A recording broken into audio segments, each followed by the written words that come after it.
Bonjour, bienvenue à bord du 8e épisode d'Histoire d'aviation, le podcast. Je suis Olivier, je suis pilote de ligne et instructeur en aéroclub. Dans ce numéro, j'ai discuté avec Maxence qui a été ingénieur avant d'atteindre un cockpit.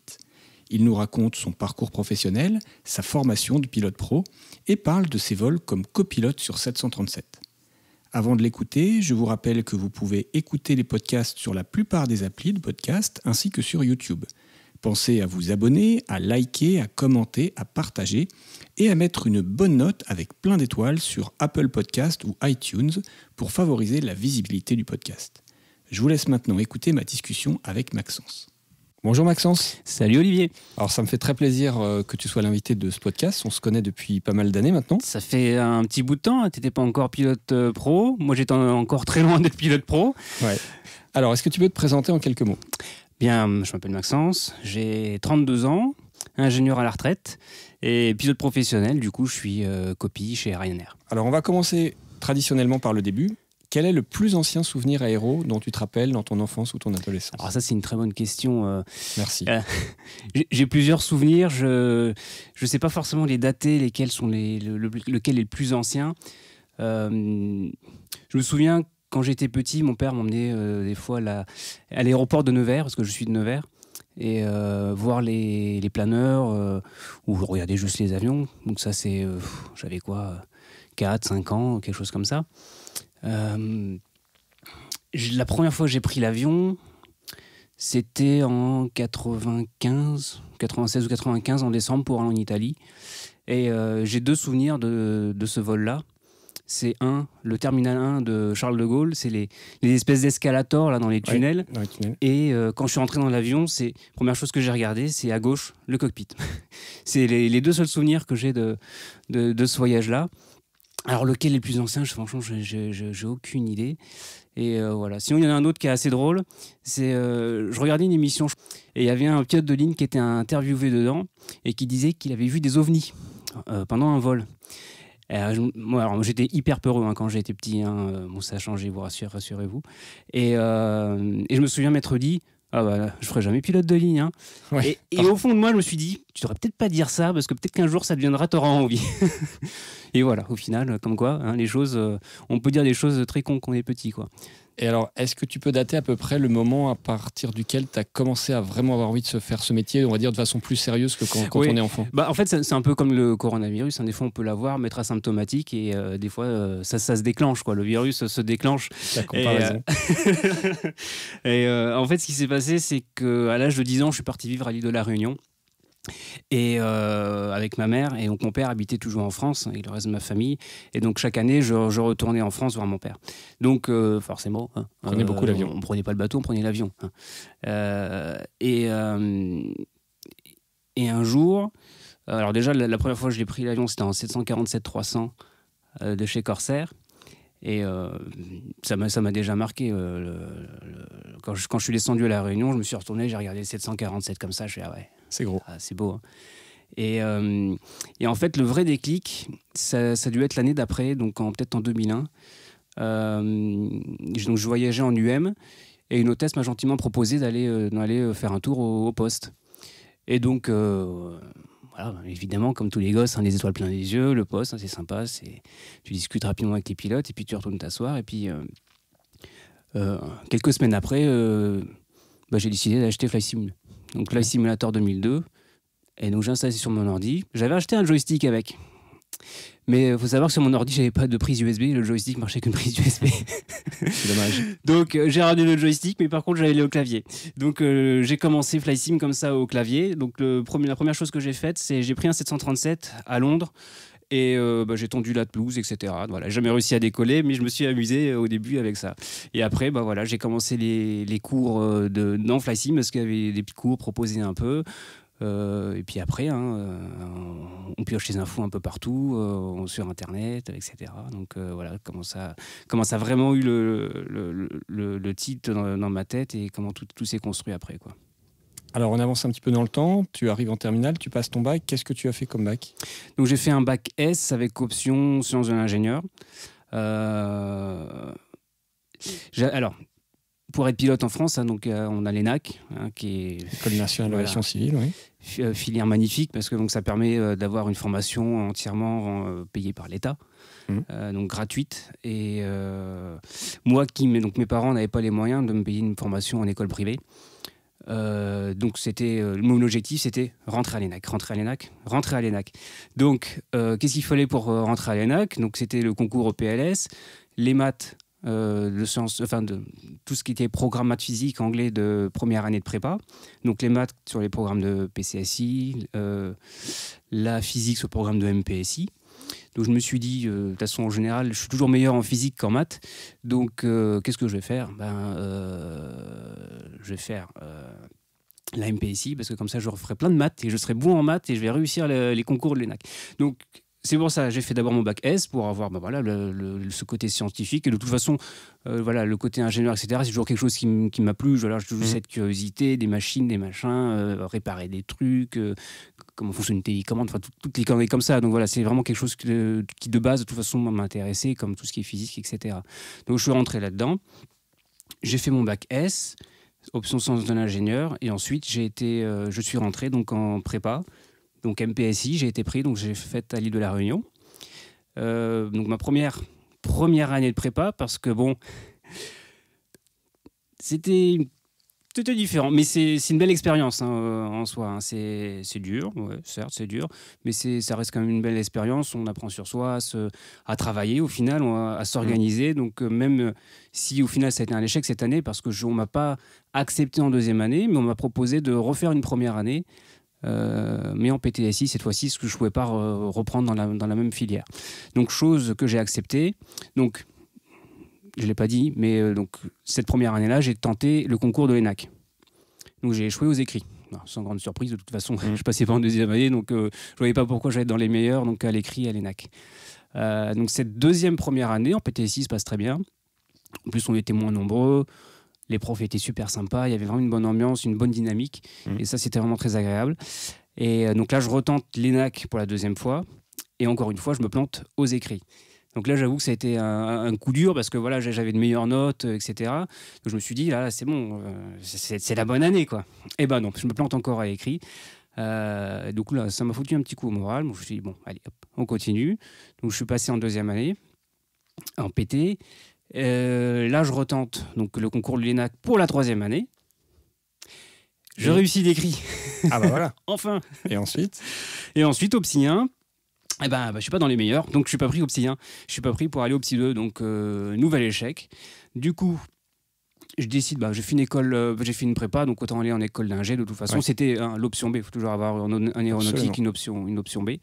Donc j'avais le choix entre 3 ou 4 écoles d'ingé. J'ai décidé d'aller à l'Estia, qui est donc à Biarritz. Et donc jusqu'à présent, toutes tes années de prépa, les 3 années, c'était à La Réunion? C'était à La Réunion, oui. Donc tu quittes La Réunion. Je quitte La Réunion, donc là on est en 2010. Je quitte La Réunion pour aller donc à Biarritz, faire cette école où j'avais donc mon grand ami Renaud Fontaine, qui était là-bas. Donc lui ça faisait 2 ans, je crois qu'il y était. Et donc Renaud, on peut en parler. C'est lui qui m'a initié à la base à IVAO. Oui. Alors explique ce que c'est IVAO en 2 mots. Alors IVAO, c'est un réseau en ligne. Donc on a d'une part les pilotes d'un côté, enfin les pilotes. On a les pilotes et les contrôleurs. On peut être aussi contrôleur ou pilote, voilà, selon ce qu'on a envie de faire, ou faire les deux. Mais voilà, on a en fait. C'est comme la vraie vie, on a vraiment des contrôleurs qui jouent le vrai rôle de contrôleur et des pilotes qui sont derrière leur simulateur. Et qui se parlent donc en fréquence. Et voilà, exactement. Et puis des contrôleurs qui ont leur écran radar, donc qui peuvent faire vraiment du vrai contrôle aérien, quoi. Et donc là, avec Renaud, on s'est rencontrés, je crois, peu de temps avant qu'on se rencontre. Je crois que ça va être en 2008 ou 2009. Et du coup, c'est lui qui m'a initié à IVAO. Et puis, c'est très bien IVAO parce que ça permet de former, de rencontrer des gens parce que le réseau est important. On rencontre beaucoup de monde sur IVAO. Exactement. Et puis d'apprendre plein de choses, des procédures, comment ça fonctionne. Et voilà, on engorge énormément d'informations et énormément de connaissances sur le milieu aéronautique. C'est vraiment très intéressant quand c'est bien fait. Parce que bon, si on fait ça avec pas trop de sérieux, ça sert à rien, quoi. Tout à fait, mais c'est vrai que sur Rivaro, en général, globalement, c'est plutôt très sérieux, très proche de la réalité, et c'est vrai qu'on apprend énormément de choses, Voilà. que ce soit au niveau du contrôle, au niveau du pilotage ou au niveau de la radio. Exactement. Donc alors, là, donc, on t'arrives était à Biarritz, ouais. à Biarritz, exactement. Donc, et justement, donc cette première année d'école d'ingénieur, qui se passe bien. Hein. En fait, en 2 mots, l'ESTIA, c'est une école d'ingénieurs généralistes, avec après différentes filières de spécialisation en dernière année. Moi, j'avais pris quoi, mécatronique et système embarqué, ce qui se rapprochait un peu au niveau de l'aéronautique, hein, les systèmes embarqués, les avions, s'en est bourré. Et donc voilà. Donc l'ESTIA, école d'ingénieur, donc c'est 3 années. 3 années d'école d'ingénieur. Donc avec chaque année des stages. La première année, j'ai fait un stage ouvrier à Dassault, à Biarritz. Pas mal. Ouais. Et ma plus grande fierté, c'est d'avoir aidé à mettre un Falcon dans un camion, donc à tenir les quelques millions d'euros à l'aide d'une corde pour pas qu'il aille toucher à gauche, à droite, pour qu'il aille bien dans le camion. Et ça, t'as un peu les chocolats quand tu prends le machin. Quoi. Ouais. Mais bon, c'était sympa, une très belle expérience, des compagnons très très sympas. C'est à refaire, je le referai avec grand plaisir. Quoi. Ouais. Ce matin, j'étais à Biarritz pour le boulot, et à Biarritz, j'aime bien le hangar de Dassault Aviation. Ouais. Oui. Les lettres sont un peu rétro, ça fait un peu ancien, c'est vraiment joli les lettres Dassault Aviation sur le hangar. Alors donc, c'est pendant, je crois, cette période où tu étais à l'école d'ingénieur que tu as commencé à piloter ? Exactement. Je m'étais fait avant de partir à La Réunion, je me suis dit, c'est à La Réunion comme que tu as eu t'as eu ce tilt au niveau de l'aviation, ça serait con de partir de La Réunion sans y faire un vol. Quoi. Donc j'avais décidé, avec Hendrik, que tu connais, via qui on s'est connus d'ailleurs, donc lui qui volait donc à Pierrefonds, il m'a dit viens voler. Donc j'ai fait un vol en backseat avec lui, et ensuite j'ai décidé de faire mon premier vol de baptême moi-même. Ouais. Donc sur un bel avion qui était un Vasmer Baladou, je crois. Ah, sympa, ouais. Donc une belle vieille machine. Ça sort de l'ordinaire. Ouais. Donc à Pierrefonds. Alors quel souvenir t'as de ce vol ? C'est magique, quoi. Ouais. La première fois que tu pilotes un avion, ça n'a pas de mots, quoi. Alors t'avais quel âge pour ce premier vol aux commandes ? J'avais 20 ans, 19-20. D'accord. Ouais. Alors on retourne à Biarritz du coup, donc à ce premier vol à La Réunion. Voilà. Et donc à Biarritz, tu t'inscris pour le PPL ? Je décide de m'inscrire au PPL, donc à commencer à voler donc à l'aéroclub de Biarritz.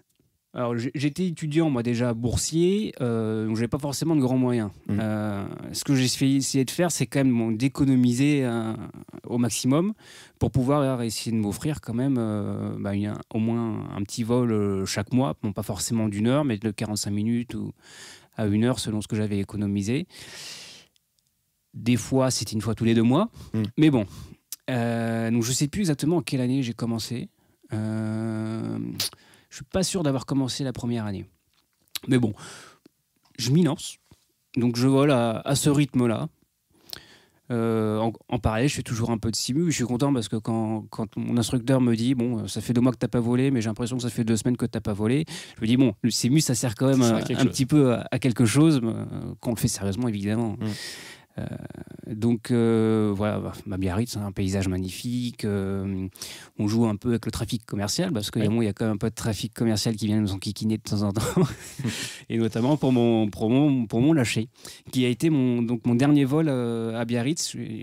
Autant je voulais partir de La Réunion et faire un vol avant de partir de La Réunion, et autant je voulais partir de Biarritz et avoir fait mon lâcher solo avant de partir de Biarritz. Donc je crois que j'avais je vais avoir 7 heures de vol. Et je t'ai dit que ça allait être ce jour-là. Je crois qu'on a fait un premier vol qui s'est très bien passé rapidement. Et donc, il me signe les papiers. Hop, c'est reparti pour le solo. Premier vol tout seul aux commandes, tout seul dans l'avion. Tout seul dans l'avion. Et donc, tout se passe bien. Je pars, je remonte la piste, je m'aligne. Puis il me dit de patienter, maintenir. J'attends. C'était au mois d'avril, je crois. Un beau soleil, donc je commençais à avoir chaud. Et là, le contrôleur qui me rappelle votre position. Il fait oui, pardon, autorisé décollage. T'avais oublié ? Il m'avait complètement oublié. Donc, je décolle. Et évidemment, un saut, Super souvenir. Pas de mots comme d'habitude, hein, voilà, super souvenir. Et qui se passe, je pense, comme souvent, jamais rien se passe comme prévu, quoi. Donc il me fait prolonger donc, dans l'axe au début. Ensuite, il me fait passer en vente arrière. Et il me fait poireauter un petit peu, le temps de laisser passer. T'avais décollé sur quelle piste, tu te rappelles 27. D'accord, En donc 27, il te fait prolonger sur voilà, la mer. sur la mer. Et ensuite, il me fait donc, tourner en vente arrière. Et là, il me fait poireauter à je ne sais plus quel point, là. Pour un solo, premier solo, ouais.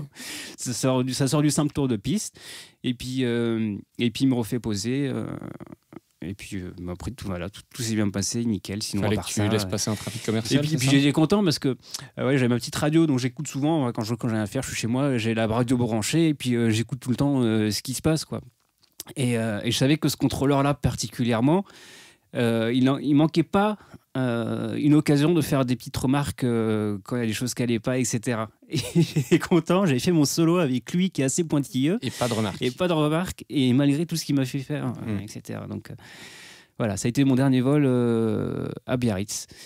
Donc là, c'était en 2013, c'est bien ça. Donc, dernier vol à Biarritz, parce que tu quittais Biarritz, tu avais fini l'école d'ingé. J'étais en 3e année, là je partais sur Toulouse faire donc mon stage de fin d'études. J'étais sur le système de dégivrage du 350. Donc belle expérience qui était quand même cette école d'ingé. Ça m'a permis de faire de jolies choses. Et notamment à l'école, c'est dans cette école d'ingé, quand je suis arrivé, il n'y avait pas d'association aéronautique. Quelle honte. Donc avec une bande de copains, on a décidé de créer donc ce qui s'appelle maintenant l'Estia Aéro. Qui existe toujours. Et c'est ça que je suis content quand je regarde leur profil. Voilà, l'association existe toujours.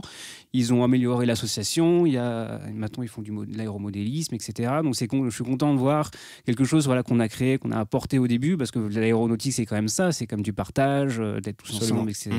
Et de voir que ça perdure, on en est très content, quoi. Alors, pendant ces années d'école d'ingénieur et donc couplé avec tes vols à l'aéroclub, est-ce que tu avais toujours en tête, j'imagine, l'envie d'essayer de devenir pilote de ligne d'une autre façon ? Bien sûr. C'est l'idée, là. J'ai pas eu l'ENAC à la fin de ma prépa. Mais pendant mes années d'école d'ingé, j'ai continué à passer l'ENAC. C'est-à-dire, première année d'école d'ingé, j'ai repassé l'ENAC. Toujours le même concours au PLS. Première année, je crois que j'ai loupé les écrits, encore une fois. Et la dernière fois où j'ai pu le passer, c'est-à-dire, je crois que c'était dans ma 2e année d'école d'ingé, je crois. Donc, je crois que j'arrivais à la limite d'âge, donc je l'ai passé cette année-là. Et j'ai réussi les écrits. Je suis allé au Psy 1. Et voilà, pour changer, j'ai encore raté les Psy 1. Et donc, j'ai pas été au Psy 2. Et donc, j'ai échoué au Psy 1 encore une fois. Donc, je suis vraiment allé au bout de mes toutes les possibilités au niveau de l'ENAC. Donc, la deuxième solution, c'était ok, on fait l'école d'ingé, on la termine, on rentre dans un boulot d'ingé. Et on fait en sorte de mettre de l'argent de côté pour pouvoir se payer sa formation. Mais sachant que, aussi on arrivait on était là à la fin des années 2000.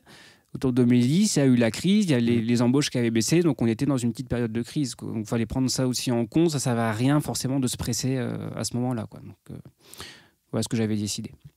Donc tu trouves un boulot d'ingénieur ? Exactement, donc je fais ma mission de fin d'études, et ensuite j'ai mis un petit moment à trouver mon premier job, donc j'ai mis quasiment 6 mois. Retour sur Toulouse, donc là aussi super intéressant. Et ensuite je suis parti à Pau, pour travailler pour le compte de Turboméca, donc cette fois-ci sur un logiciel qui gère donc les turbines d'hélicoptères. Alors, combien d'années tu as travaillé comme ingénieur avant de commencer la formation pro ? Alors, j'ai travaillé comme ingé donc de fin 2013 à octobre 2018. Donc, 5 bonnes années. Ouais. Et tu as pu continuer à voler un petit peu pendant ce temps-là ou pas ? Oui, alors...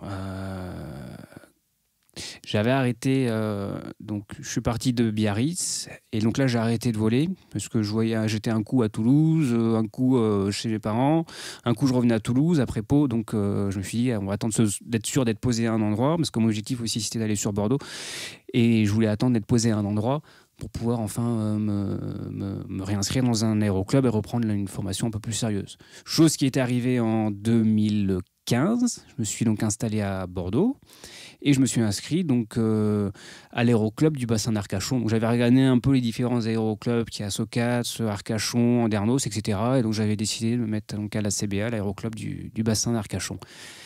Donc voler sur Aquila principalement. Je ne l'ai pas dit, mais à Biarritz, j'ai volé sur Tecnam P2002. Donc voilà, j'arrive à Bordeaux, je me inscris à l'aéroclub et je vole de temps en temps aussi selon mes moyens. Et tu vas jusqu'au PPL alors ? Alors, c'est justement là donc, où je me dis, là, ça reprend les recrutements, il va peut-être falloir penser à s'y lancer, voir les différentes possibilités. Quand on regarde les formations en intégré, qu'on commence à voir les prix 80, 100 000, quand on y regarde niveau prêt, ça passe pas, quoi. Ça va pas être possible.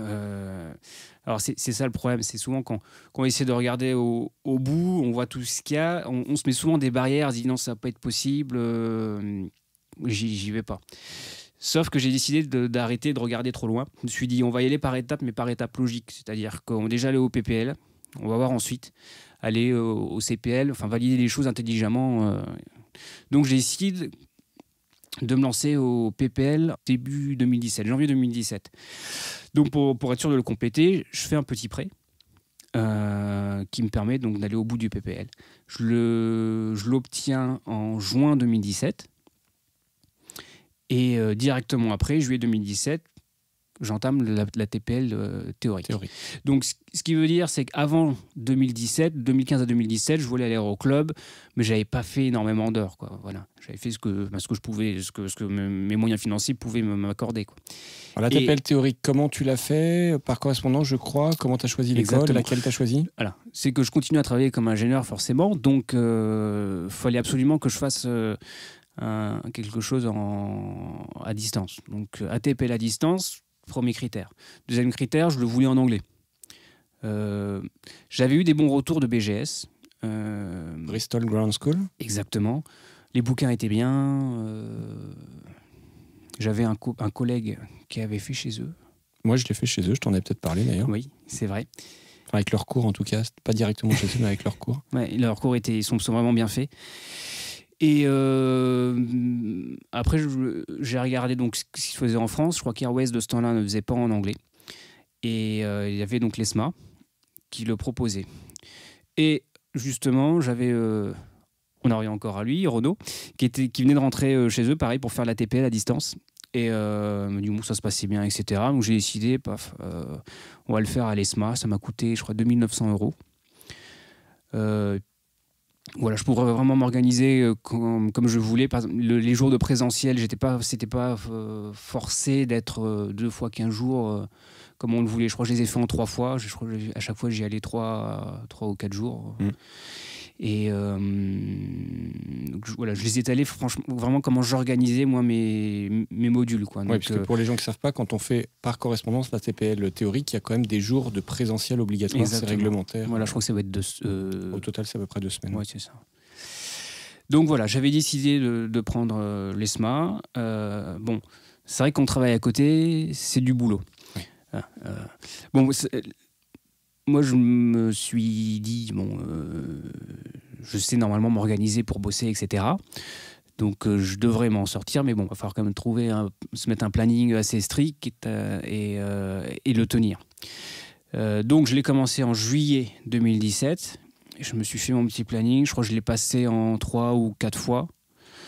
Et je l'ai terminé au mois d'août 2018. Alors, comment tu as trouvé cette ATPL théorique par correspondance ? Donc, tu dis que c'est vrai que c'est pas évident, surtout en parallèle d'un boulot. Alors, toi, tu as fait quand même donc, cette formation scientifique d'ingénieur qui facilite quand même un peu les choses. Exactement. Tu as trouvé ça comment ? Quel retour tu peux en donner ? Bon, il y a quelques points où on se creuse un peu le crâne. Il y a des points qui sont un peu chiants, où c'est beaucoup de par cœur, ou des trucs on s'en fout. Mais non, dans l'ensemble, c'est quand même intéressant. Oui, bon, je ne suis pas un bon exemple, comme je dis souvent. Il n'y a pas forcément d'avoir besoin de faire bac plus 5 pour y arriver. Hein. J'en suis l'exemple. Enfin, j'ai fait bac plus 5, mais pas du tout scientifique. Pas scientifique, donc, voilà. C'est ça. Et on en connaît bien, qui n'a pas le bac, non pas parce qu'il n'a pas réussi, mais parce qu'il l'a pas vu en vie, mais et qui a tout réussi au niveau de la TPL sans rater aucun module. Ouais, Émeric qui nous écoute, qui sera peut-être un prochain invité.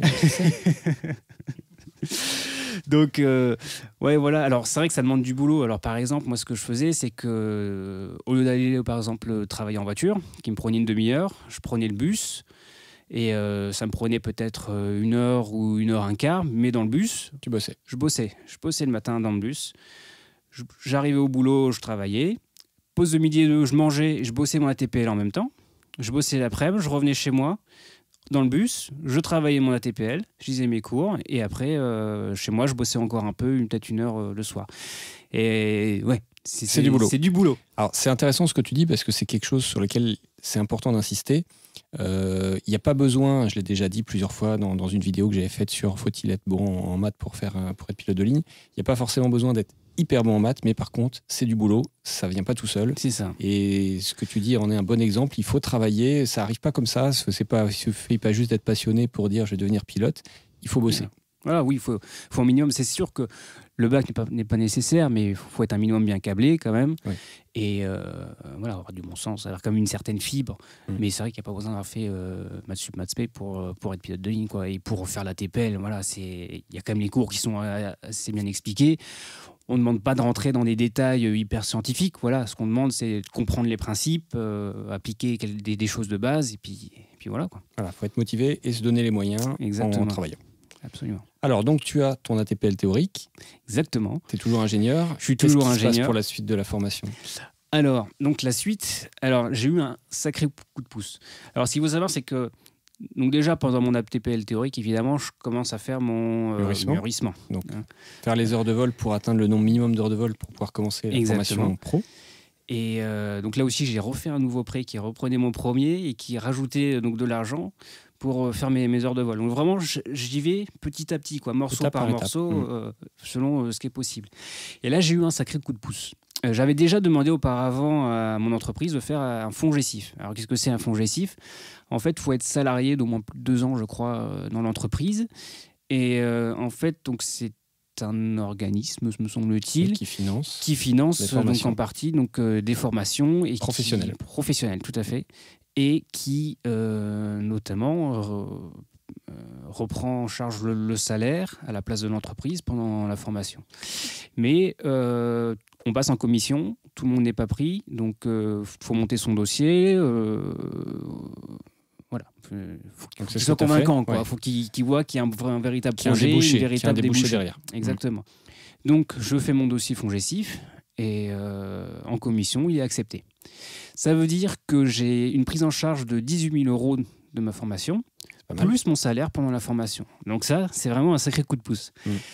Et du coup, du fait que je travaille aussi, que je continue à percevoir un salaire et que, en théorie, après la formation, je récupère mon poste, j'ai ma banque qui continue à me suivre et qui me dit OK pour un prêt étudiant même, pour le reste de la formation. Donc là, cette fois-ci, je solde mes autres prêts. Je refais un prêt. Je refais un prêt de 33 000 €, je crois, pour la suite de ma formation. La partie pratique. La partie pratique. Donc, je décide de commencer par l'IR. L'IFR, l'IFR, le vol aux instruments. Avant de faire le CPL, parce que ça me demande moins d'heures pour rentrer. Et ça me permet d'utiliser mes heures que je fais en IR pour atteindre le minimum d'heures qu'il fallait au CPL. Et en plus, il y a un petit peu moins d'heures dans le CPL parce qu'il y a moins d'heures de vol sans visibilité quand on a déjà l'IFR. Exactement. Donc ça fait faire quelques économies. Ce qui, globalement, permettait de réduire le coût. Alors, où as-tu fait ton IFR, ton IR ? Comment tu as choisi l'école ? Ah, c'est important parce que c'est Exactement. J'avais fait aussi une vidéo sur quelle école choisir et c'est une question que se posent les gens. Donc, Tout à fait. Non, mais c'est important que tu t'expliques. Je rigole. Et, alors, c'est vrai qu'au début, je regardais quelques écoles à l'étranger parce qu'évidemment, c'était moins cher quand on regardait la République tchèque ou la Pologne. C'est des prix qui sont beaucoup plus attractifs. La seule contrainte, c'est que le fonds GESIF, fallait que ce soit pour une école en France. Donc, grosso modo, moi, j'avais sélectionné trois écoles. J'avais pris l'ESMA, Aéropyrénées et Air West College. Donc, l'ESMA, je crois qu'il m'a annoncé un délai de 6 mois. Donc, tout de suite, je me suis dit, bon, allez, hop, c'est mort. Aéropyrénées et College Airways. Airways College. Et donc, je ne sais plus comment s'est pris exactement la décision, mais je suis parti donc, à Airways College. Et en fait, c'est une décision qu'a pris aussi donc, notre ami Renaud. Et en fait, on est rentré dans la même promo au Airways College pour l'IR et ensuite le CPL. Alors juste pour préciser un petit peu, si tu te rappelles, déjà sur quels critères tu avais présélectionné ces écoles? Est-ce que c'était surtout un critère géographique parce qu'elles sont toutes les trois dans le sud de la France ou pas particulièrement? Il y a eu... oui, non. Il y a tellement de critères possibles et qui sont, selon les gens accordent pas la même. J'avais déjà regardé les écoles quand j'avais voulu faire mon premier fonds GESIF et quand je les avais regardées en intégré. Et il y a des écoles, c'est sûr, que je ne voulais pas faire parce que niveau certaines réputations, etc., voilà, j'avais pas envie. Et ces écoles-là, voilà, j'ai plutôt globalement de bons retours, du moins en tout cas de la formation, des instructeurs, etc. Voilà. Et voilà, je pense que c'était surtout ça, moi, ce qui m'inquiétait. Enfin, je ne sais plus ce que je devais regarder. Bon, il y avait le prix, évidemment. Hein, le prix oui, c'est important. était important. Le prix, je pense. Et deux, je ne sais plus, la réputation. La réputation de ce que les gens...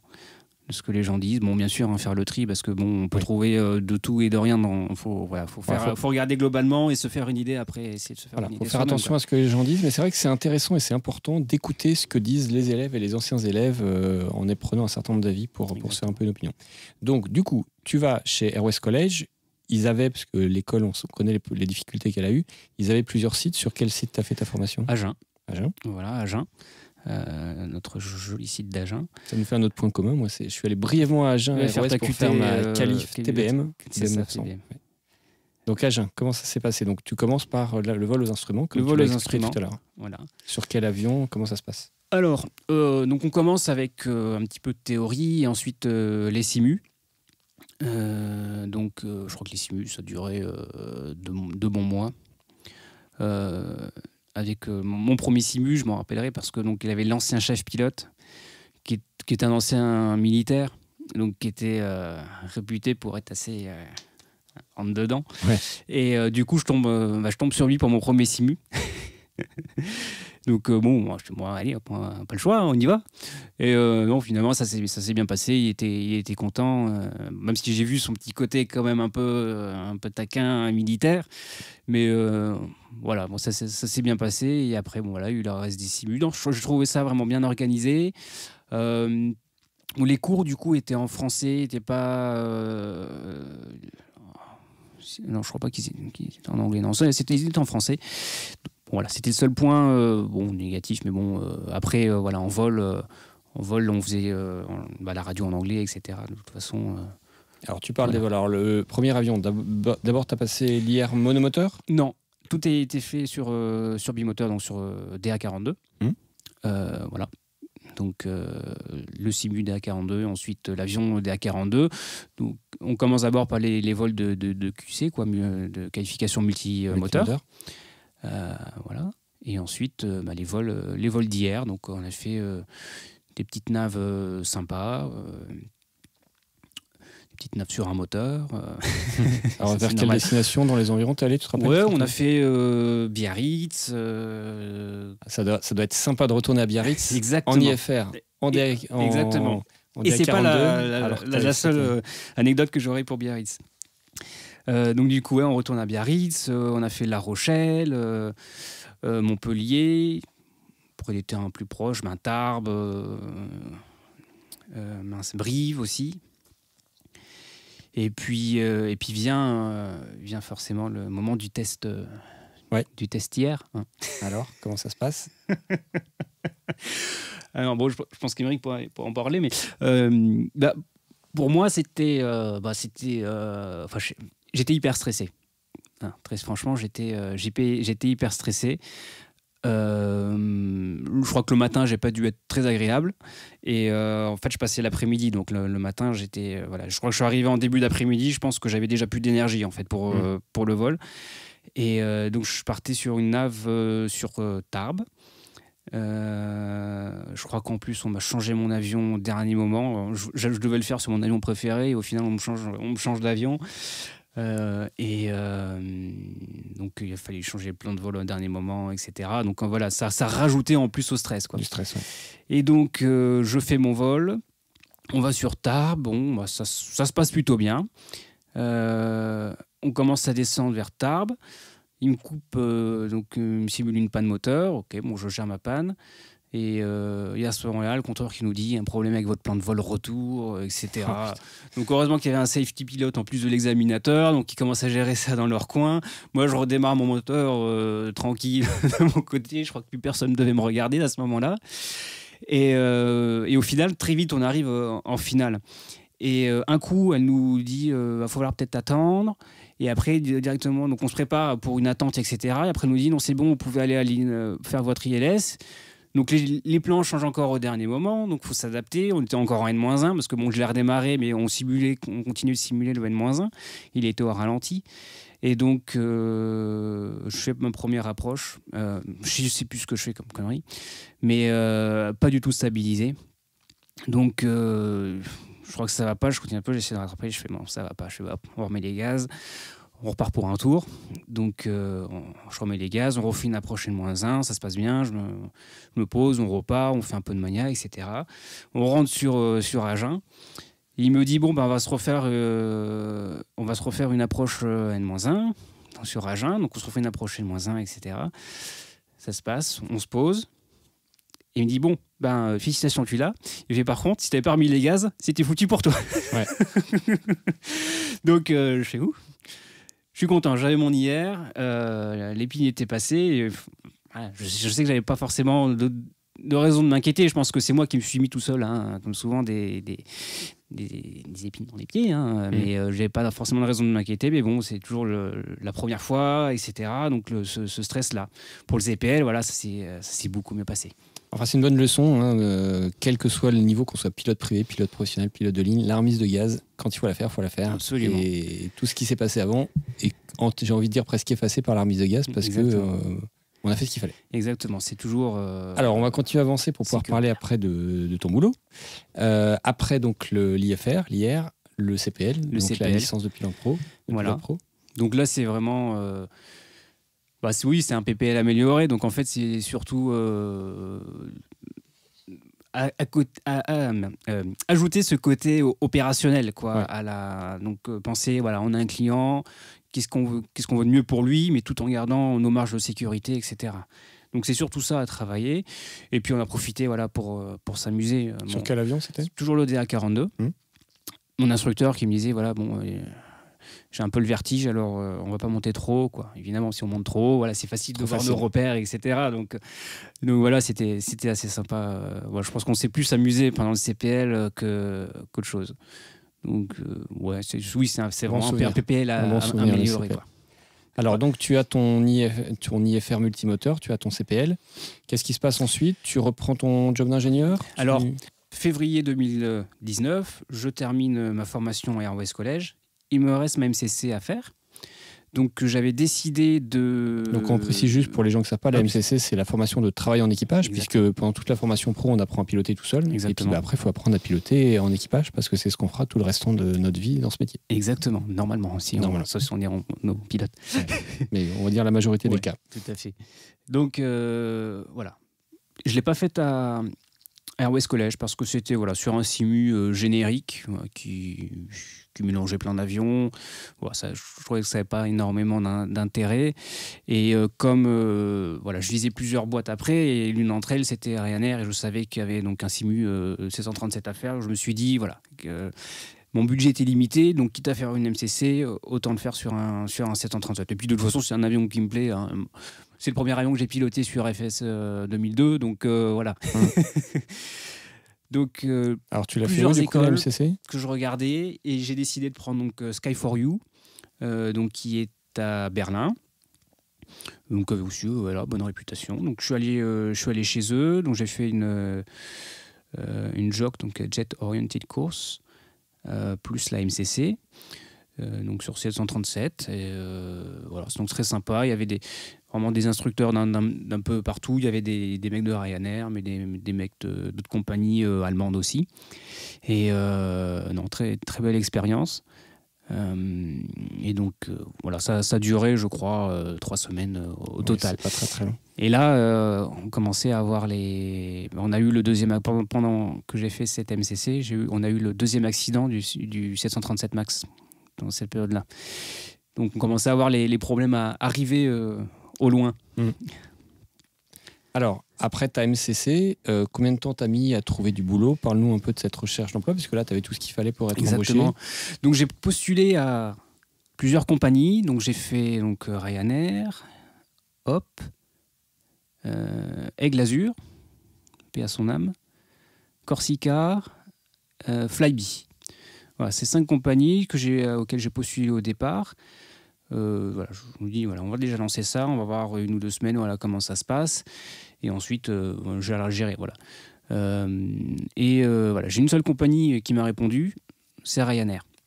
Donc, je suis entré dans le processus de recrutement. Rappelle-nous quelle année on est là. On est en 2019. Là, donc, Léon, on est en fin mars 2019. Donc, je rentre dans le processus de recrutement chez Ryanair. Ça commence avec un test en ligne, donc des petits tests psychotechniques du style un peu les petits zéros d'Air France. Et du coup, ça se passe bien. Il y a aussi des tests d'anglais. On a 3 questions à répondre en live. Et quelques jours après, on me dit « Ok, c'est bon, vous allez à Dublin, passer le test simu et l'entretien. » Donc cool, ça avance. Tu vas à Dublin. Je vais à Dublin. Je décide de ne pas faire de simu d'entraînement parce que je me suis dit, de toute façon, je n'ai pas le budget. Mais c'est pour ça que j'ai fait ma NCC sur 737. Voilà, c'est pour faire du 737, être prêt pour un simu 737. Ce n'est pas pour rajouter après un entraînement. Donc, journée, on est 8 candidats ce jour-là. Donc, il y en a 4 qui passent grosso modo le matin et 4 qui passent l'après-midi. Je fais partie de ceux qui passent l'après-midi. Donc, en fait, on est dans la salle, on est les 8 et on voit les autres qui défilent, un coup au simu, un coup en entretien, qui commencent à faire leur retour, etc. Donc, ça m'a rappelé mon hier où je suis passé l'après-midi. Et en fait, tu es là toute la matinée, on les autres passés, à commencer à stresser et à te fatiguer aussi, parce que le stress, c'est fatigant. Ouais. Et du coup, on passe l'après-midi, on commence avec le simu. Donc, c'est un simu qui sans doute ceux qui ont déjà lu comment se passe chez Ryanair. On fait un départ, soit un départ standard, ou alors des fois c'est des départs dans l'axe, 3000 pieds, et ensuite vecteur radar. Et ils nous font faire quelques exercices de mania, simulation d'un problème en cabine. Ensuite, ils nous demandent de nous repérer par rapport à ce que nous indiquent les instruments, nous situer sur une carte, et ensuite faire un ILS en manuel, et puis on se pose. Donc, on fait chacun... donc on est 2, évidemment, à passer. On a un coup pilote monitoring et ensuite un coup pilote flying. Et donc voilà, ça s'est plutôt bien passé. Bon, je me souviens que j'ai dû scratcher, j'ai dû bien taper l'avion à l'atterrissage, mais je n'avais pas le même ressenti que le simu auquel j'avais eu à Berlin. Mais tant que c'était, on était dans l'axe, pas à 4 km du seuil. Il souhaitait d'avoir touché. Après, c'est un fixed base, on n'a pas forcément tous les ressentis, puis on n'a pas 4000 heures derrière non plus. Ouais. Et donc voilà, donc le simu se passe bien. Ensuite, on passe à l'entretien. Donc on a le pilote qui nous a examiné pendant le simu, plus une personne du service RH, voilà, qui nous pose des questions un peu RH et puis un peu des questions techniques sur un peu tout, que ce soit sur le 737, des questions générales aéronautiques ou sur notre ancien avion. Et puis voilà, donc je me souviens qu'il me posait des questions sur les problèmes qu'avait eu le Max, parce que là, ça rentrait et Ryanair commençait à réfléchir à stopper les recrutements à cause des problèmes du Max. Et voilà, on a parlé de ça, d'autres questions. Et puis bon, je suis ressorti de l'entretien, je me suis dit, il y a des trucs, j'étais pas content de moi. Bon, il y a souvent des choses auxquelles on n'est pas content. Ouais, et du coup, voilà, je suis reparti, je dis, on va voir. Voilà. Et 2 jours après, voilà, j'ai eu la réponse positive. Et donc là, on est fin avril. Donc voilà, j'ai terminé ma MCC mi-février. Et la fin avril, je suis pris chez Ryanair. Donc ça a été vraiment très rapide pour moi. Tu as commencé quand, du coup, chez Ryanair ? J'ai commencé la QT le 1er juillet 2019. Et j'ai fait mon premier vol, les tours de piste, le 7 octobre 2019. Alors, cette QT, parle-en un petit peu. Donc QT que j'ai faite à Amsterdam, dans les locaux de CAE. Très belle expérience. Donc on est un groupe de 12, il y a une bonne dynamique, une bonne entente. On était 2 Français, il y avait 3-4 Italiens, un Slovène. C'était vraiment, c'est l'image de Ryanair. Voilà, c'est plein de cultures, plein de nationalités mélangées. Et c'est très enrichissant. Et voilà, donc la QT se passe bien, bonne ambiance. Moi, j'étais avec un Italien en partenaire de Sim, donc c'est du boulot quand même, parce que c'est quand même un petit avion de quelques millions d'euros où il faut apprendre à connaître ses systèmes, comment ils marchent, ce qu'il peut nous faire comme panne, comment les gérer. Donc voilà, si on a eu déjà cette habitude de bien travailler, je veux dire, pendant la TPL théorique, voire même le PPL, je veux dire, si on a eu cette habitude-là, voilà, ça sera, si on garde le même axe, ça devrait bien une QT doit bien se passer. Puis de toute façon, c'est le Graal, je veux dire. Donc ça peut que bien se passer, quoi. La motivation, elle est vraiment au maximum, là, je pense. Quand tu es rentré chez Ryanair, comment ça se passait la QT ? Tu l'as payé à l'époque ? Alors, moi, j'ai payé donc 5 000 € avec un engagement de 5 ans. Donc, et si je partais avant ces 5 ans, je devais 5 000 € par année restante, en fait. Donc, je m'en sors bien. Au total, je crois que ma formation, en comptant la QT et tous les frais, que ce soit la classe médicale, etc., j'en ai eu pour 50 000 €. Alors ça, c'est intéressant, parce qu'il y a beaucoup de gens, tu le disais un peu tout à l'heure, qui se renseignent, qui vont intégrer 100 000, voire 120 000 €, qui disent mais je ne pourrais jamais financer ça. Voilà. Alors déjà, la majorité des gens ne peuvent pas le financer sans un prêt, mais comme tu le dis, ton exemple est un exemple intéressant. On peut se former pour beaucoup moins cher que ça.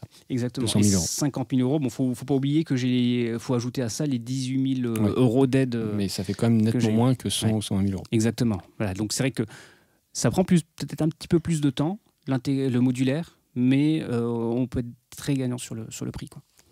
Donc tu obtiens ta QT, ton type rating. Voilà. Ensuite, tu fais les tours de piste en 737, voilà. Donc le base training. Le base training. Comment ça se passe ? Ça, c'est un souvenir incroyable aussi. Exactement, c'est comme le premier solo, etc. Donc la première sensation, c'est quand on s'assoit sur le siège, on regarde dehors, puis on se dit, ouais, bon, c'est marrant, c'est la même vue qu'au Simu, quoi. Ouais, sauf que là, c'est le vrai avion. C'est le vrai, donc ça vibre, etc. On s'aligne, donc on est toujours un peu tremblant, mais d'excitation, hein, pas de peur. Et on s'aligne, on met la puissance, on décolle. On a les réflexes, hein, c'est comme au Simu, c'est tout bête, mais tout est là, en fait. On se garde 5 secondes pour se dire, putain, ça y est, j'y suis, quoi. Ouais. Je suis au commandant d'avion de ligne pour la première fois. Puis on décolle.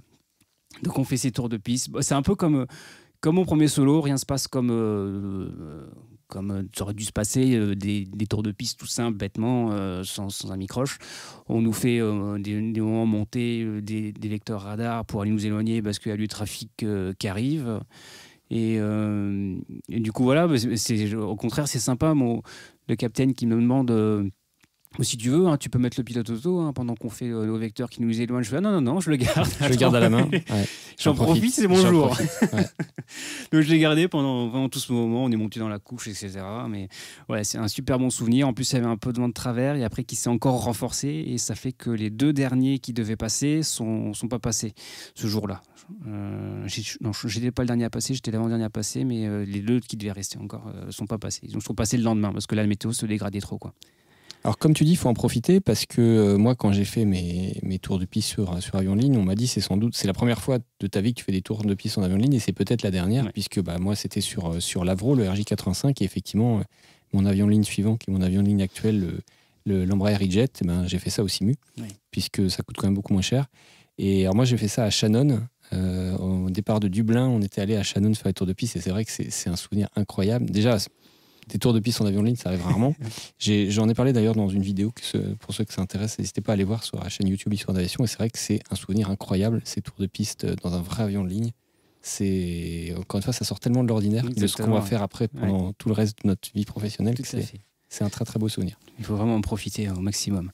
Alors ensuite, tu commences à voler, donc avec des passagers. Exactement. Le line training. Le line training, exactement. Donc cette fois-ci, il m'envoie là où j'avais demandé, donc à Charleroi, à côté de Bruxelles. Donc une assez grosse base Ryanair. Je crois que alors les 2 premiers jours, c'est des vols donc d'observation. Donc je fais 2 jours, 2 fois 4 secteurs. Donc sur le jump seat. Sur le jump seat, on regarde les opérations, parce que c'est vrai qu'il y a beaucoup de choses qu'au final, en QT, on ne voit pas. Bien sûr. On ne remplit pas les plans de vol, les plans de vol opérationnels, le suivi du vol, etc. Il y a plein de choses qu'on ne fait pas, quoi. Et ensuite, vient le premier jour. Avec un instructeur. Commandant de bord instructeur. Et un petit gars derrière qui est là pour surveiller tout ça et pour reprendre le place si je m'évanouis. Donc, un safety pilot. Un safety pilot, tout à fait. Un aller-retour Séville pour ce tout premier vol. Ça laisse un peu le temps. Exactement. Et Séville. Tout à fait. Donc, on décolle. C'est le capitaine qui fait le vol aller. Et donc c'est moi qui fais le vol retour. Donc petite frustration sur ce jour-là, c'est je fais le décollage évidemment. Et il me dit faut qu'on fasse une 4-3 de toute façon. Pour ton premier jour, on va faire la 4-3, comme ça tu seras plus détendu et demain tu feras l'atterrissage. Je revolais avec lui le lendemain. Donc l'avion se pose tout seul, donc tu fais pas l'atterrissage. Pour mon tout premier vol, je fais pas l'atterrissage, c'est l'avion qui se pose tout seul pour cocher la case 4-3 faite dans mon livret. Et donc c'était une fausse 4-3, j'ai envie de dire en bonne condition. 4-3 en bonne condition, c'est juste un training, voilà. C'était juste un training. Voilà, tu peux pas encore le faire dans des vraies conditions qui nécessitent une 4-3. Mais quand même, ces 2 premiers vols, c'est encore une première parce que c'est la première fois, tu as déjà piloté l'avion de ligne pour faire les tours de piste, mais là c'est la première fois qu'on pilote un avion de ligne avec des passagers derrière, qui ont payé leur billet. Exactement. C'est pas la même chose. J'avais écouté plusieurs histoires de pilotes de ligne et c'est vrai que c'est assez différent. Il y en a qui vont dire j'oublie complètement qu'il y a des gens, j'en fais abstraction. C'est pas faux, c'est vrai qu'au bout d'un moment on finit par l'oublier. Non, j'ai toujours un œil derrière, j'ai toujours cette pensée pour eux. Et c'est vrai que nous sommes dans une catégorie, il n'y a pas de bonne ou mauvaise catégorie. Moi, je pense plutôt dans celle où je pense toujours à la nana enceinte derrière. Je pense que les tout premiers vols avec des passagers, on y pense. Après, effectivement, il y a des gens qui pensent plus trop, mais les premiers vols, on y pense parce que c'est encore une fois, c'est une grosse première. Exactement. Alors, continue à parler un peu de ce line training. Globalement, on va avancer un petit peu pour parler de la suite. Comment ça se passe, ce line training ? Ça se passe plutôt bien. Combien de vols, tu te rappelles ? Combien de legs tu as fait ? Je crois que j'ai dû faire 60 legs, 16 secteurs, quelque chose comme ça. C'est pas comparé à certaines compagnies, ça fait beaucoup. Je crois que la moyenne chez Ryanair, c'est dans les 80-90 secteurs, la moyenne.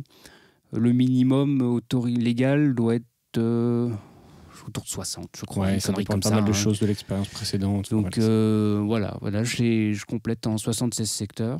Donc ça, c'est de l'instruction. C'est pour de expliquer aux l'instruction, gens, c'est exactement. on transporte des passagers, on est payé. Exactement. Enfin, coquille Rainière, peut-être pas, ouais. Si, on est payé, ouais, tout à fait. Et puis donc des passagers payants, mais le commandant de bord est instructeur. Exactement. Et des instructeurs dans la majorité, 99,5%. Très sympa. On apprend beaucoup. Et à part un où voilà, j'ai eu. Bon, ça, je suis pas le seul. Hein, mais Ouais, c'est il comme est ça assez dans toutes les spécial. Mais bon, compagnies. voilà, il y a toujours. Ouais. Il y a toujours des cons partout, on va dire. Absolument. Mais voilà, quoi. Bon, ça fait partie de l'expérience. De toute façon, on est là, voilà, on est censé être. S'adapter à tout et n'importe quoi. Ça fait partie du métier de Ça pilote fait partie et du encore métier. plus du métier de copilote, first officer, de Exactement. s'adapter un peu au commandant de bord. Ouais. Alors, le line training se termine par un test, un check. Un check, tout à fait. Bah, c'était vraiment un vol comme les autres. C'est au un vol final. comme les C'est autres, un vol ouais. comme les autres. Hein. C'était avec un pilote, un commandant de bord avec lequel j'avais l'habitude de voler. Donc il n'y avait vraiment pas de stress en plus, quoi. Voilà, je me suis dit, voilà. Je sais pas ce que tu en penses, mais c'est plus facile que l'examen qu'on peut avoir à la fin du CPL ou à la fin de l'IR, parce Absolument. qu'il n'y a pas de panne, c'est un vol normal, Mm. et puis on t'observe. Quoi. Exactement. On pose quelques questions, mais voilà, c'est un vol Absolument. normal. Il faut juste savoir rester rigoureux dans ses procédures, etc. Si on est tous les jours comme ça, rigoureux dans ce que l'on fait, il n'y a pas de raison que ça se passe mal lors de check. Alors après ce check, tu fais tes premiers vols avec un commandant de bord normal, qui Oui. n'est pas un instructeur, donc Tout tu à n'es plus fait. en formation. Exactement. Est-ce que tu as ressenti une différence sur ce tout premier vol? Parce qu'il y a quand même moins de pression. Alors, ce premier vol était inattendu. Parce que j'étais encore programmé parce que voilà, le planning est fait à l'avance et donc j'avais encore pour quelques jours des commandants de bord instructeurs, même si j'étais plus en line training officiellement. Donc voilà, le planning avait été déjà fait, donc voilà, il était là. Sauf qu'un beau jour, donc je sais plus ce qu'on faisait, on partait pour un 4 secteurs. On a déjà un retard parce qu'on a un slot du contrôle aérien, donc il nous impose 1 heure de Un départ. créneau. Et au bout d'un moment, le commandant me fait mais je me sens pas bien. Il commençait à avoir la tête qui tourne, des sol ou en vertiges vol? au sol. Au sol. Et donc il attend un peu et puis il fait non, je me sens vraiment pas bien. Donc du coup, on prévient les hôtesses. Donc on va le débarquer. On appelle les opérations à Ryanair pour qu'ils nous trouvent un autre commandant de bord. Vous étiez à quel endroit? À Charleroi? On était encore à Charleroi. Voilà. On attendait notre créneau Donc, pour pouvoir partir. C'est pas le moins pire des endroits parce que, comme tu disais, c'est une grosse base, C'est une donc grosse il y a base. beaucoup de Et du pilotes. coup, voilà, en fait, il y avait déjà un commandant de bord qui avait été appelé pour faire un autre vol. Et finalement, il était déjà arrivé à l'aéroport. On lui a dit finalement, est-ce que tu peux aller sur cette rotation-là? Donc finalement, en 10 minutes, il était à l'avion. Et ils en ont appelé un autre, j'imagine, pour Voilà, pour l'autre remplacer vol qui sur était le vol beaucoup plus tard, où il était appelé initialement. Mm. Et voilà. Donc là, c'était cette fois-ci le premier commandant de bord avec qui je volais et qui n'était pas instructeur. Mon appréhension à ce moment-là, c'est comment il va être, parce que c'est vrai qu'en général les instructeurs, voilà, ils ont une certaine fibre pédagogique, ils sont sympas en général, et voilà. Et là, j'appréhendais un peu ce moment-là. Déjà, est-ce qu'il va me laisser faire beaucoup de choses? Est-ce qu'il va beaucoup intervenir dans ce que je fais? Et est-ce qu'il va y avoir un feeling, quoi, au final, qui va se faire? Parce que lui est peut-être un mec qui est dans son coin et qui n'a pas envie de causer et qui envoie chez tout le monde, quoi. On n'est pas à l'abri de ça. Et au final, non, voilà, ça s'est super bien passé. Et voilà, c'est vraiment le coup de passer le premier, quoi. C'est une fois que c'est passé, on s'habitue et puis on sait que le reste, voilà, on aura. Après, c'est vrai qu'on a plus ou moins les feelings selon les personnes, mais bon, on arrive à travailler sans problème. Alors, tu te rappelles quand c'était à peu près ce check suivi donc des premiers vols sans instructeur? Alors, le c'était check, fin je crois que c'était 2000... autour du 16 ou 17 décembre 2019. Donc, ça fait un peu plus de 2 ans. Voilà, exactement. Et voilà, et je suis resté là à Charleroi jusqu'à fin janvier. Et t'es sur quelle base maintenant? Maintenant, je suis à Faro, au Portugal. Au Portugal. Voilà. Plus de soleil qu'à Charleroi. Non, pas du tout. Alors, t'as combien d'heures sur Boeing 737 maintenant à peu près? Je viens tout juste de passer les 1000 heures. Félicitations. Merci. Oui, je me rappelle avoir vu un post. Ouais. Exactement. Donc voilà, j'ai fait ça fait 2 ans, un peu plus de 2 ans et 3 mois que je vole et j'ai passé les 1000 heures. Alors, il t'a fallu, c'est difficile peut-être, mais grosso modo, combien d'heures il t'a fallu à peu près pour te sentir vraiment à l'aise sur l'avion? Parce que, comme tu l'as sous-entendu, c'est pas parce qu'on a fini la formation qu'on est encore à l'aise, on apprend encore. Exactement. Et puis, il faut quand même un certain nombre d'heures pour Ouais. se sentir vraiment à l'aise sur un avion. Je pourrais pas te répondre exactement parce que je pense Ouais, qu'il y a des phases en fait. Il y a des phases où, par exemple, à la fin de mon line training, je me suis senti assez à l'aise globalement. Il y avait des points évidemment où je sentais un peu plus de faiblesse, mais voilà, globalement ça allait. Ensuite, je suis arrivé à Faro en hiver, en février. On volait déjà beaucoup moins. Et là, on fait beaucoup de secteurs à Faro parce que c'est pas mal de long vol. Donc je faisais moins d'atterrissage, etc. Et là, j'avais l'impression de perdre en compétences, tu vois. Et au final, sur mes 1000 heures, il y a eu des périodes où je me suis senti très bien et des périodes où je me suis senti un peu moins bien. Et après, ça revenait. Mais là, ouais, ça va. Voilà, je me sens à l'aise à peu près sur pas mal de choses. Après, bon, il y a encore toujours des choses où je peux apprendre, où je peux me perfectionner encore plus. On n'est pas... Voilà, j'ai que 1000 heures non plus. Je suis pas la science infuse non plus. Alors, est-ce que tu peux nous raconter quelques souvenirs marquants sur le 737, quelques anecdotes, et puis après on reviendra sur l'anecdote que tu évoquais tout à l'heure sur Biarritz. Mais parlons déjà sur ces 2 ans de 737, est-ce qu'il y a des vols plus marquants que d'autres? Est-ce qu'il y a une anecdote particulière qui te revient, ou plusieurs anecdotes, des trucs un peu sympas à raconter Non? Si. Après, moi j'ai pas mal d'anecdotes qui me marquent moi, mais après, est-ce que c'est des... c'est... À mon niveau, ça marque, mais est-ce que c'est au niveau global? Est-ce que c'est intéressant, si ça t'a Je me souviens quand je lisais, je crois que c'était sur Pilot List, je lisais les récits de Jacques Darol, par exemple, etc., où je nageais dedans, quoi. Je buvais ses paroles. Voilà, je ne sais pas si c'est la même chose. Qu'est-ce que j'ai eu comme... Il y a... on a un peu de tout. D'un point de vue passager, on a eu des choses assez rigolotes. Une fois, on arrivait, je crois, à Liverpool. Il y a la police qui monte à bord et qui nous dit... Alors c'est marrant parce qu'il me parlait à moi, comme si j'étais commandant de bord, il ne regardait pas du tout le commandant de bord. Désolé, c'est pas moi. Mais il me dit oui, on monte juste à bord, on vient juste récupérer un passager, il est soupçonné de meurtre. Je fais ah oui. D'accord, allez chercher. C'est gentil de vous le prévenir maintenant. Il y a des petites choses comme ça qui arrivent. Bon, c'est vrai que sur l'Angleterre, on voit souvent la police monter à bord. Hein. Les Anglais, ils aiment bien... Hein. Ils sont assez fêtards, on va dire. Après, qu'est-ce que j'ai eu? On voit plein de choses. Hein. Au niveau... Si, j'ai mon deuxième vol, j'ai eu un petit passager qui est monté à bord. Je reçois une petite lettre. C'est le commandant de bord qui fait tiens, je crois que la lettre c'est pour toi. Ah, c'est sympa ça. C'était notre ami d'Orient qui était à bord en fait. Donc pour mon deuxième jour de vol à Charleroi, j'avais l'ami d'Orient qui était derrière, qui avait fait exprès le déplacement pour moi. Donc il était parti donc en Croatie et je faisais un vol de Croatie donc à Charleroi et il était sur mon vol pour mon deuxième jour de vol sur 737 avec des passagers. Quoi. Ah, c'est super sympa. Alors il est un peu habitué de la chose d'Orient parce qu'il m'a fait la même chose. Il m'a fait la même chose sur mon tout premier vol après le check, après à la fin du line training.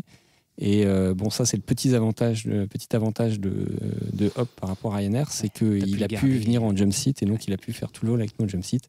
Voilà, donc il est un peu habitué de ça d'Orient et c'est une bonne habitude. J'imagine que ça t'a fait très plaisir. Moi, ça m'a fait super plaisir aussi. Une belle surprise. Absolument. Au niveau plus aéronautique, donc au niveau du 737, est-ce qu'il y a des trucs, des approches particulières sur des terrains particuliers ou avec des conditions météo particulières qui te reviennent? Oui, récemment, j'ai fait ma première remise des gaz, donc, qui était à Memmingen, je crois, donc en Allemagne. Petit temps en Allemagne, donc du brouillard. Hein. C'est un plafond assez bas, donc qui était annoncé à 200 pieds. Donc il n'y a pas de 4-3, donc il n'y a pas d'atterrissage automatique. On a des minimums donc à 200 pieds. Et j'avais jamais fait de remise des gaz. Donc c'est vrai que maintenant ils font donc pendant la QT au base training, ils font systématiquement une remise des gaz. Mais de mon temps, on faisait pas de remise des gaz. Donc j'avais pas un rapport aussi mu. J'avais fait que des remises des gaz aussi mu. Et même en vrai, en tant que passager, j'avais jamais fait de remise des gaz sur un liner. Et j'attendais ce moment avec impatience. Imbécile que je suis. Et du coup, Voilà, c'était ce jour-là. Donc là, on est au mois de décembre dernier. Et voilà, approche à Memmingen. On s'attendait. Donc, chez nous, donc, quand on a des minima comme ça, donc c'est le copie donc, qui est aux commandes. Et au minimum, si le capitaine voit la piste, il reprend les commandes et il pose. Sauf que bah là, Il t'a minimum, pas vu la piste. go around, remise des c'est gaz. reparti. Et donc, je faisais enfin ma première remise des gaz. J'étais content comme un gamin de 2 ans. Et bon, alors, tout s'est bien passé. Hein, c'est comme aussi mieux. Après, on s'y attendait. Donc, voilà, tout était prêt mentalement pour bien dérouler la remise des gaz, quoi. Donc voilà, on a attendu 45 minutes, le plafond s'est élevé, on a refait une deuxième approche, on a vu les loupiottes pile au minima, donc on a pu se poser avec du bol, quoi. Alors, on va revenir un petit peu sur Biarritz. Est-ce que tu te rappelles de la petite anecdote? Il y en a peut-être plusieurs d'ailleurs. Non, que tu oui, voulais nous raconter. ce qui était marrant, voilà, c'est que j'ai fait mon premier solo à Biarritz, donc, où j'ai commencé vraiment mon PPL au début. J'ai fait ensuite, je suis revenu en DA42 à Biarritz. Et enfin, j'ai pu venir en 737 à Biarritz cette fois-ci, donc avec 60 tonnes de plus, quoi. Donc voilà, j'ai trouvé ça assez mignon. Voilà, c'est poétique, c'est une petite boucle bouclée, quoi, sur ce beau joli terrain de Biarritz. Voilà, je sais pas à quel avion je viendrai la prochaine fois sur Biarritz. Ouais, c'est ça. Alors moi, j'ai passé mon PPL à Logne et je viendrai jamais me poser avec un avion ligne à Logne, ce serait un peu court. Mais c'est vrai que c'est super sympa de revenir sur le terrain où tu as fait tes tout premiers vols PPL, revenir avec un 737. Tout à fait. Alors, est-ce qu'il y a d'autres choses que tu voudrais raconter, des souvenirs ou des anecdotes, que ce soit pendant ta formation ou depuis que tu es chez Ryanair? Ouais. Pendant ma formation, j'ai des jolis souvenirs, c'est sur le mûrissement, quoi. Il faut vraiment profiter du mûrissement. Le mûrissement, ça porte bien son nom, hein. C'est mûrissement. Il faut vraiment se confronter à la vie réelle et Enfin, faut pas aller droit dans les problèmes, hein. Mais voilà, moi on a fait, parce que j'étais accompagné d'Emeric en général, on a fait donc deux petits tours de France. Et à chaque fois, voilà, on a eu des problèmes, enfin des problèmes, c'est un grand mot, mais des situations auxquelles il fallait faire face, que ce soit météo. Je me souviens, on était parti d'Arcachon, on remontait sur Vannes, et au niveau de Nantes, ça commençait à se boucher, et j'avais le choix de passer entre deux couches ou de passer sous la couche. Je me suis dit au début, on arrive bientôt à Vannes, il va falloir quand même redescendre. Je sais pas comment c'est vraiment derrière. Bon, on va voir. Je passe sous la couche. Je commence à vous voir descendre sous la couche. Et je fais... L'eau commence à se rapprocher. Je commence à voir des bateaux d'un peu près. Ouais, je fais bon, on va remonter entre les deux couches. Et puis on verra si ça se dégage après. Si ça se dégage pas, paf, on fait demi-tour. Je sais que je pourrais redescendre. Donc je passe au final entre les deux couches. Et au bout de 10 minutes, je vois que je peux redescendre tranquillement sur Vannes. Donc au final, il fallait mieux passer entre les deux couches. Voilà, si on fait pas le mûrissement, si on reste entre deux pistes pour faire des mûrissements ou autour de son terrain, c'est pas des choses que l'on va voir. Et j'ai notamment eu une autre anecdote, c'est donc sur la deuxième année où j'ai fait ce petit tour de France. Donc je partais d'Arcachon, j'allais sur Nevers et le lendemain je faisais Nevers-Strasbourg. Je l'ai fait en Cessna donc 150. C'est la première fois que je voyais dessus. On m'avait demandé de revenir parce qu'au début j'étais parti avec l'Aquila. Et on m'a demandé de revenir, déposer l'Aquila et de prendre le 150. Donc je me suis fait rapidement lâcher sur le 150. On m'avait vendu des performances en termes de vitesse vraie aussi bonnes que l'Aquila. On s'est foutu de ta gueule un peu. Non, pas du tout. Et on m'a dit... alors j'ai fait mes calculs de carburant, je fais bon, ça passe, mais tout juste avec le plein, et ça devrait être bon. On m'a dit, ouais, t'inquiète pas, c'est celui, tu peux partir avec plus que la basse max. Ouais. Je vais prendre ce qui me permet en max. Je décolle donc d'Arcachon, et au final, cette vitesse surévaluée du coup, et un vent qui était un peu plus fort que prévu. Je passe Limoges, je commence à faire... Je fais mes calculs, je fais le niveau des descentes. Bon, la jauge, elle est escalée sur le C550, mais bon, c'est pas ce que j'attendais. Je continue un peu. À mon prochain point, je regarde, je fais... Si je continue à Nevers, je vais me poser... J'aurai du pétrole, mais je serai en dessous de ma réserve. Donc, il y a un problème. Je fais bon, je vais dérouter à Montluçon, je crois. Montluçon, ouais. Ou Guéret, je sais plus. Et là, je regarde, vite fait les notames. T'avais une compète de voltige là-bas. Je fais bon, merde. Hop, demi-tour, on va à Limoges. l'approche enfin, j'étais déjà avec le SIV de Limoges qui me demande, vous déclarez une emergency? Non, non, tout va bien. On allait se poser à Limoges, on avait encore des réserves, tout ce qu'il fallait, donc il n'y a aucune raison de déclarer quoi que ce soit. On se pose à Limoges, manque de peau, on n'a pas la carte essence pour Limoges. Donc il faut attendre le pétrolier, sauf qu'à Limoges, il y a quand même des liners qui viennent. Donc le pétrolier était occupé, un coup avec Ryanair, un coup avec British Airways, etc. On a attendu 2 heures, et la journée qui continuait, donc la nuit aéro a approché. On a attendu 2 heures et finalement, c'est un papy de l'aéroclub qui était parti en vol et qui revient de vol et qui nous va encore attendre pour l'essence, qui me dit écoutez, je vous prête la carte de l'essence de l'aéroclub, vous nous payez en carte bleue. On a fait ça, on est retourné à l'arrivée à 9h, on s'est posé une demi-heure avant la nuit aéronautique, quoi. Donc, comme on dit, de toute façon, l'avion, hein, c'est un moyen rapide, mais pour personne non pressée, quoi. Parce que voilà, tout et n'importe quoi peut arriver. Mais voilà, faut être rigoureux, regarder ce qui se passe, et puis après toujours avoir les plans B, hein, les plans B, les plans C, etc. Absolument. C'est ça qui est notre sécurité. Est-ce que tu aurais un ou des conseils à donner au vu de ton expérience, à la fois sur la partie formation, sur la partie sélection, etc., aux gens qui veulent se lancer dans cette formation, dans ce métier? Bien sûr. Le premier, c'est s'accrocher. S'accrocher, garder la motivation. Voilà, si c'est ce qu'on veut, faut se battre, faut être persévérant. Je l'ai montré avec j'ai tenté 5 fois les NAC. J'ai même tenté les cadets d'Air France quand ils ont repris. Première année, j'ai fait des petits zéros, nickel. J'étais a priori dans les 200 premiers de ce qui se disait au niveau des appelés. Et par contre, arrivé au Psy 1, comme la tradition le veut, jamais 203. J'ai échoué au Psy 1 encore une fois. Et l'année d'après, j'ai échoué au Psy 0. Comme tout le monde savait à quoi s'attendre, on pouvait se préparer sur le pilote test. Moi, j'avais pas le temps. J'avais mon ATPL théorique à bosser et puis mon boulot en même temps où je pouvais pas geeker sur pilote test. Donc j'ai échoué au Psy 0. J'ai continué. Voilà. Et donc voilà, c'est s'accrocher, utiliser tout ce qui est possible, comme chance, comme option, vraiment ratisser large. Et garder cette motivation, c'est hyper important. Et deuxième conseil, ne pas être avare de curiosité.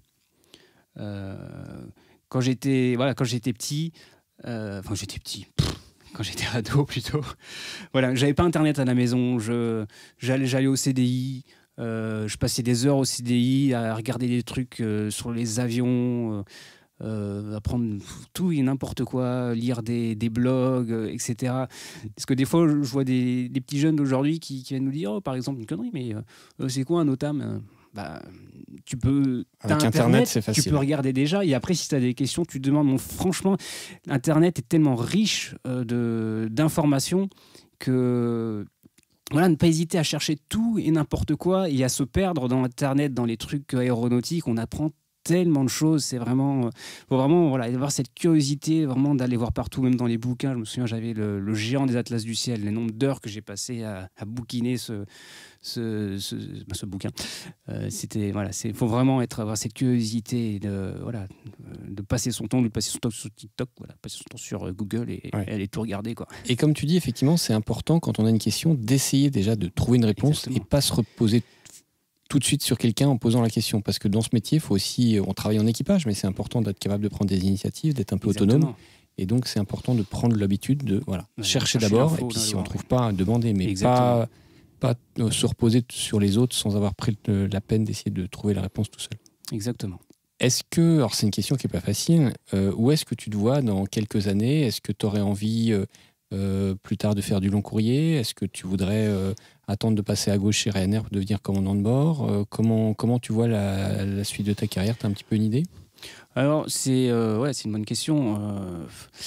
Je suis déjà arrivé à mon principal objectif, c'est d'être pilote de ligne avant 30 ans. Aujourd'hui, j'en ai 32, je suis arrivé à 29 ans à réussir à être pilote de ligne. Ça, c'est un premier objectif. Voilà. Parce qu'avant, j'étais un G, mais je ne me considérais pas comme achevé, en fait. Voilà, j'étais encore en attente. Ouais. Et du coup, j'ai pas forcément de grandes attentes. Je vais vraiment voir les opportunités qui se présentent.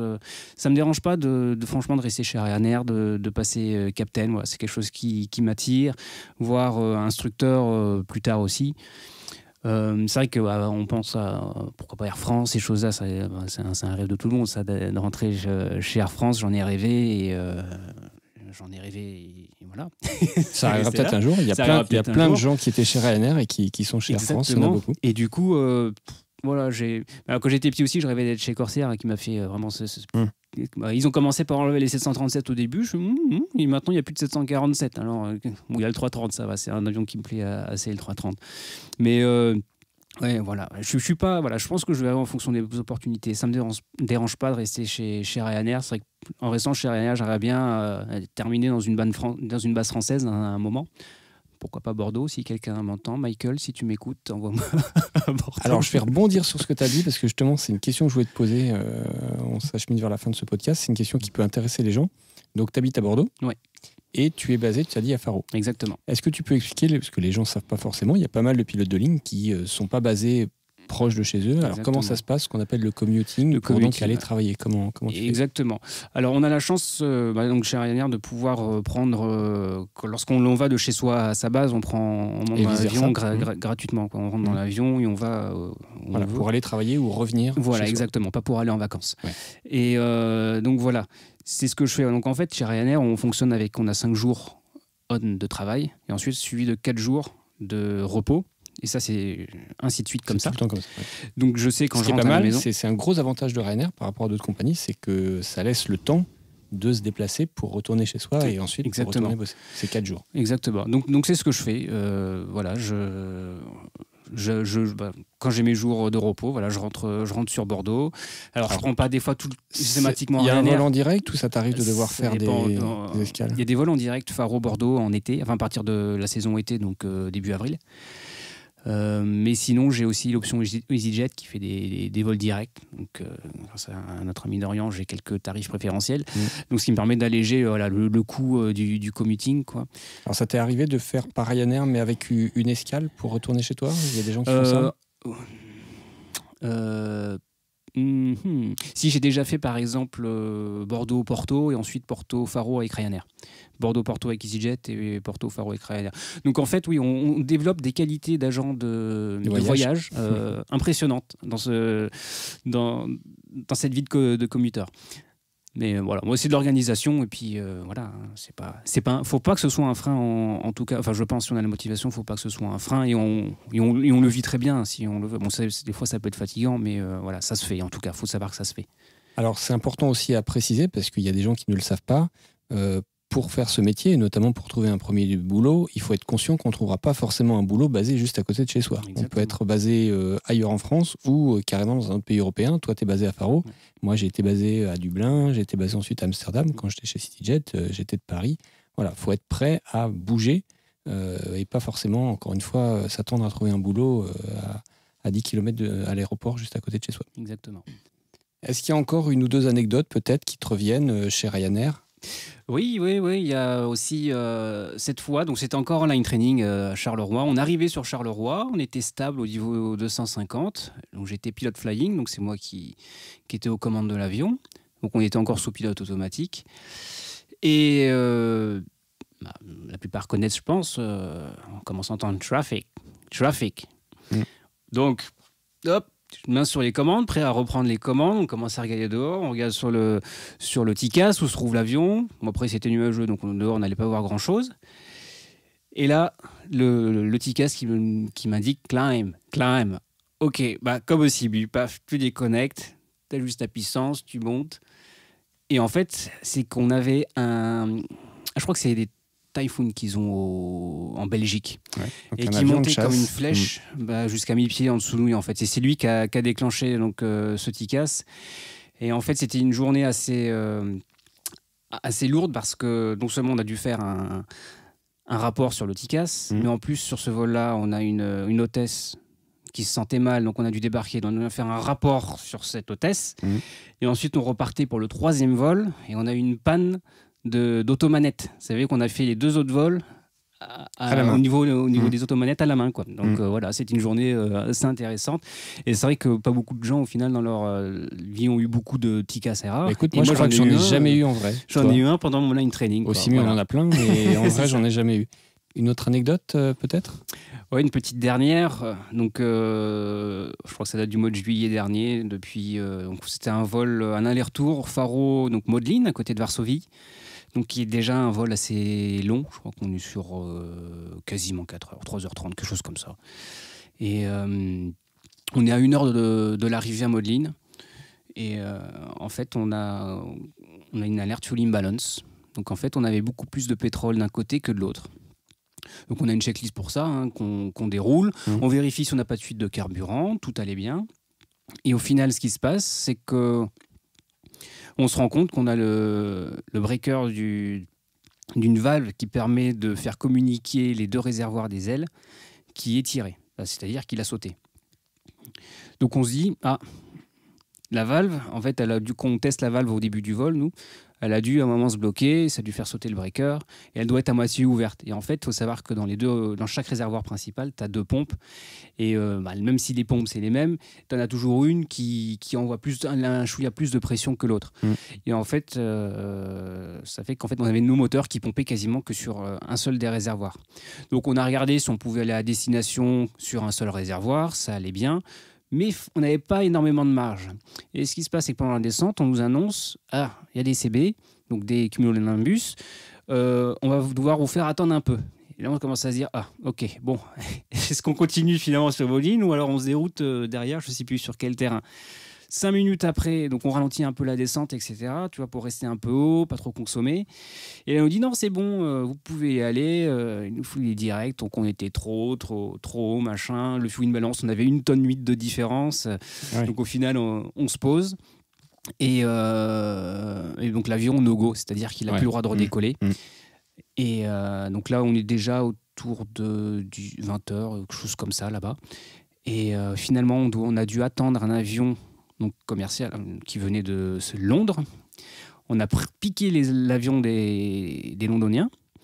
On est parti à Faro avec, et eux, ils ont dû attendre qu'un avion de Barcelone arrive avec la pièce pour pouvoir changer la pièce et repartir avec notre avion et leurs passagers sur Londres. Ça fait que nous, on est arrivés à Faro, je crois, à 1h30, heure de Faro du matin. Et eux, ils venaient tout juste de décoller de Varsovie pour rentrer à Londres. Un vol un peu long aussi. Voilà. Bon, voilà, c'est les aléas du métier, faut s'y attendre, quoi. Absolument.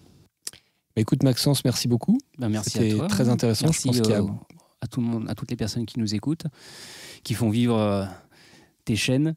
Oui. Écoute, je pense que beaucoup de gens trouveront intéressant ton parcours. On est pas mal rentré dans les détails et je pense que ce sera source d'inspiration, j'espère, et je pense pour pas mal de gens. On est là pour ça, après partager nos expériences, c'est le cœur de l'aviation, quoi. Merci Maxence. Voilà, avec plaisir. Merci à Maxence pour avoir partagé avec nous son parcours. Rendez-vous dans 2 semaines pour le 9e épisode du podcast. En attendant, comme d'habitude, n'hésitez pas à écouter les précédents si vous en avez raté un et à aller sur la chaîne YouTube Histoire d'aviation pour visionner quelques-unes des vidéos que vous n'avez peut-être pas encore vues. Bonne journée et bon vol.